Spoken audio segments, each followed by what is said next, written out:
Hello, everybody, and welcome to Libromancy, a podcast about the magic of books. I'm Josh, and today I'm going to be talking about A Spindle Splintered by Alix E. Harrow.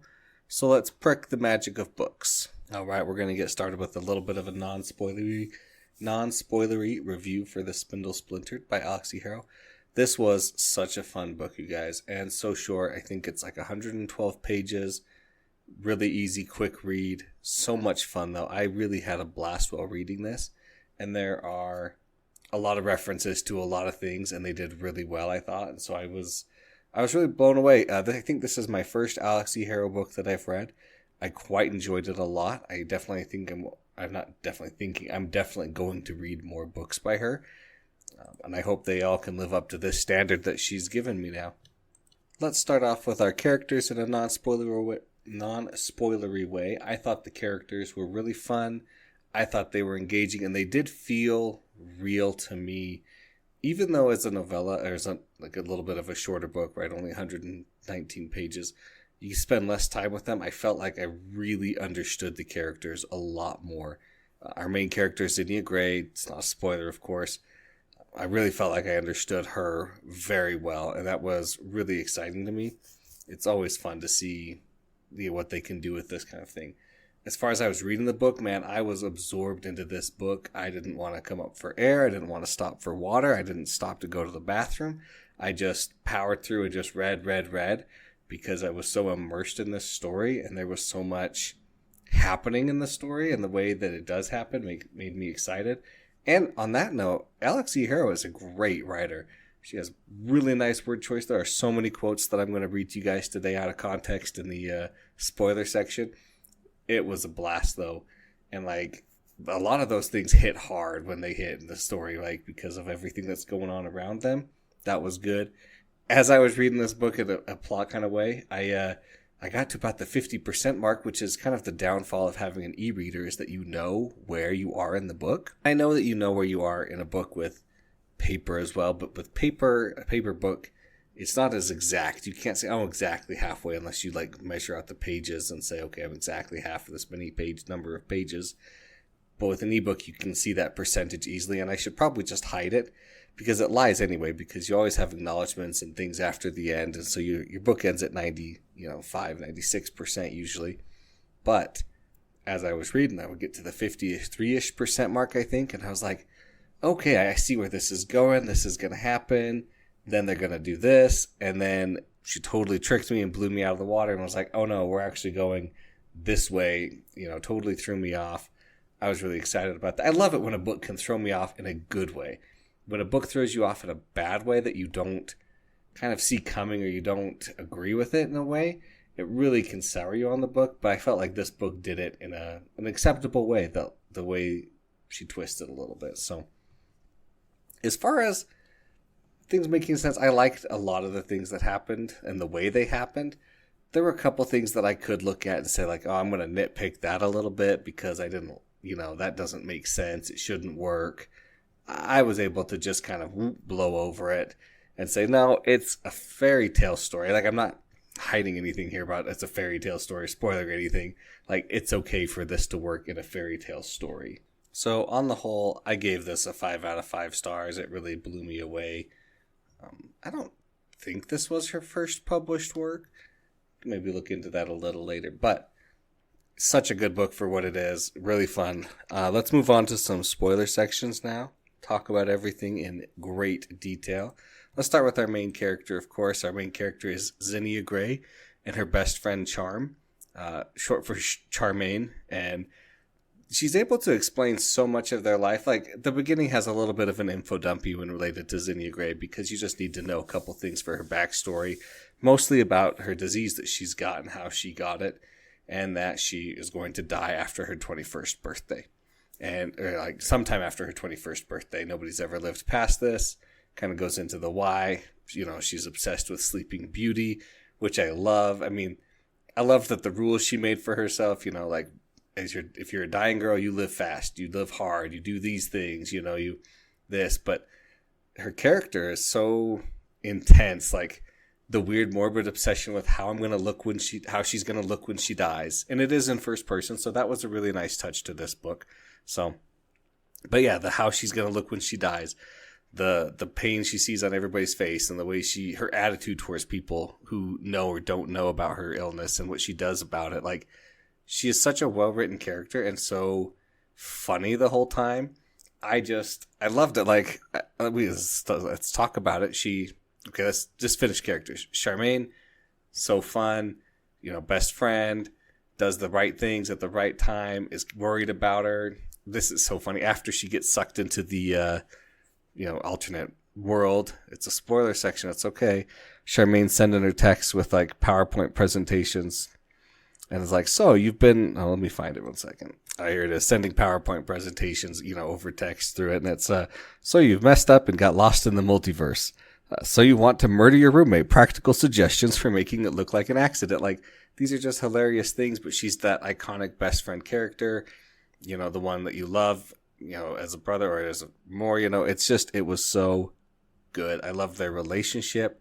And I love the way she's able to weave in the relationships between Zinnia and Charm and their parents, that you're able to kind of pull so much from so little. The way Charm interacts with her parents based on a couple of things that we get told, that, she was never basically enough for her parents, or she never was allowed to expect more because they had already given her the American dream. They had already rescued her, like, so much. And Zinnia is great. Her relationship with her parents is all about, like, her parents trying to cope with the fact that her daughter's going to die one day, and like trying to live their life right now with her, but also trying to focus so much on being able to give her the life that they want her to have, which is a full life, not dying at 21 or 22, right?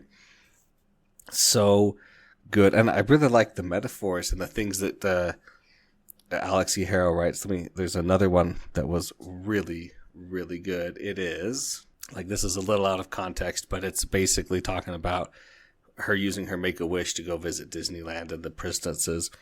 And she says, it was like trying to play with my Barbies a year after I'd outgrown them, perfectly remembering how it used to feel, but unable to feel it again. And I'm like, oh man, I can totally envision that feeling of like being able to do something and have something and then not really being able to do it again. So I really enjoyed the characters and the relationships. We'll talk about Primrose, of course, and the other Sleeping Beauties. Primrose is the one that she accidentally visits. She's the third main character of this story, doomed to marry Prince Harold. She's cursed to prick her finger and sleep for 100 years. And I like the way the story evolves, that she's on a birthday bash, she clicks it, she hits her finger, and then as she pricks her finger, and there's that intentionality and that mimicking of a story that's been told out so many different times over history, that it creates it like sympathetically. Yeah, the best way to describe it is the way the book describes it, where all of reality is a book and each page is kind of like a multiverse in it. And the same story told over and over again helps the ink seep through, so you can kind of fall between as long as you're enacting the right story, right? So you prick your finger like Sleeping Beauty. You can, if you do it with the right intent and the right knowledge, you can fall into Sleeping Beauty stories and kind of see them played out across millions of, different situations. So she falls into this one because Primrose calls for help. She's able to help her. I love that she's just like, you know what? First things first, we're going to go visit that wicked fairy. And they go visit the fairy. And the fairy's like, oh, hey, you guys are the princesses? You're not here to, like, kill me? You're here to, like, get some help? Hey, actually, I'm another Sleeping Beauty. Like, I went through the same thing. And it gets a little dark, but not in a bad way. It gets dark with the fact that, like, the original fairy tales of some of these stories are grim. I know you think Grimm Brothers, but even before then, like, the original Sleeping Beauty is not good. There's a lot of things in there that's like, oh, really? He just did that to the princess? Like, you think about it, you read it, and you're like, wow, that's pretty messed up that something like that would actually happen. And so she went through a similar thing, and then she's like, hey, I'm going to stop this. I'm going to help other girls who are in my situation. And I love that there's really no explanation for, like, how she's able to live so long or why, these other things that are happening, because they're not important as much to the story. If this was a different story, like just a few ticks off. It could be way important, and that would be, much more telling that it was missing. But with this way she's telling the story, it's not important that it's not there. So I love, and this is where we get all the references to the things where she's like, yeah, I put one in a castle, Rapunzel. I turned one's husband into a beast, into a lion. That's Beauty and the Beast. I hired 7 bodyguards for one, Snow White. She Wicked and the Princess Bride get referenced. And actually, on the whole, the references in this story did not throw me out of the story as much as they usually do. There were references to Netflix and Facebook and, Pfizer as a company. And while she is delivering kind of attacks on some of them, like Pfizer, and just saying like, they're not good companies, right? They're not doing good things. They are, but they aren't. Yeah, I don't want to get into it really, but as she's talking about that, it did not throw me out of the story. And so I have to acknowledge that she did it in a decent way, in a good enough way that it doesn't push you out of the story, right? Oh, another reference, she also references Cinderella and Wicked and the Princess Bride by referencing, rodents of unusual size, or if everyone deserves the chance to fly, or like flying monkeys. And she's like, it's so funny. And, she offers her first unborn child to the fairy. She's like, I'll give you my first unborn child, knowing that she, A, can't have kids, and B, never really wanted kids. Obviously, having a death sentence of living till you're 21 is also going to impact your relationship with kids in the future. Like, oh, I'm not going to have kids because I will knowingly die, right? Now, whether she gets a new lease on life, if that would maybe change that later on, it doesn't really matter for the story again. So it was so fun. I mean, just the references were all over the place. They were fun. And then, okay, here's the trick that got me was they were coming back and like, okay, well, you're going to have to prick your finger because the fairy, the evil fairy says, I gave you a blessing that you would not have to marry this guy that you hate because you're not into it. And that's fine, This is the story. I'm trying to prevent the bad ending from happening. So they follow it through, and Prince Harold comes in and breaks the spindle at the last minute. And then he's like, hey, I'm going to get you, you fairy, thinking that Zinnia is a fairy. I was like, oh my gosh, like that was a trick. Cause I was like, oh, she's going to go home. She's going to like go to a different world. She's going to like help two Sleeping Beauties, or she's going to do something else. So good. And so then I was like, oh, what are they going to do? Oh, she's just going to call out to the multiverse of Sleeping Beauties and be like, come help me. And then others will respond. They will come in and help. Oh, it was so great seeing them like march in and take her. And the queen, wants to help, but can't overly help. So she like faints dramatically on the king. So he can't like get up and actually start doing things. Just a blast of some scenes. I mean, I feel like I was marking every other page with like some great writing. Like she sees an echo of the same hope that burns in her daughter's face, like reflected flames. Like that's just evocative and like powerful. Like the queen obviously had this hope that she had lost because she did have to marry the king when maybe she didn't want to, but she sees it in her daughter's flame, but it's like, her face, but it's like flames. Like, man, this was good. So, I'm sorry guys. This was such a good book. And like talking to the parents afterwards when she gets back, and turns out she's cured, which means she's basically just healed for now, but it's going to restart up again. And so theoretically she has another 21-year span of life. And talking to the parents and being like, the parents' love for me, like their love was a burden to them because they loved me so much. It caused them to do things like stay up all night trying to figure out how to cure this, to go look for specialists, to invest it, to do all these things that caused their love to be burdensome instead of being loving. And I love that the dad, he says at the end, he's like, I should have spent more time thinking about your life than worrying about your death. Right? It was just so powerful, these feelings and these things. Like, I just can't say enough good about this book. It was so interesting and great. And that's all I'm going to have to say about it. Really, it's fun. It's short. Please, everybody, go read it if you haven't already. Alix E. Harrow, A Spindle Splintered. And I keep trying to say it. I've said it multiple times every time I practice. I'm like, it's a spindle splintered. It's a splintered spindle.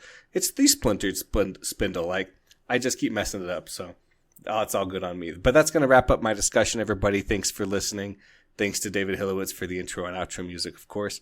If you have any questions, comments, recommendations, please send those to libromancypod@gmail.com. Please like and subscribe wherever you get your podcast from. That always helps out.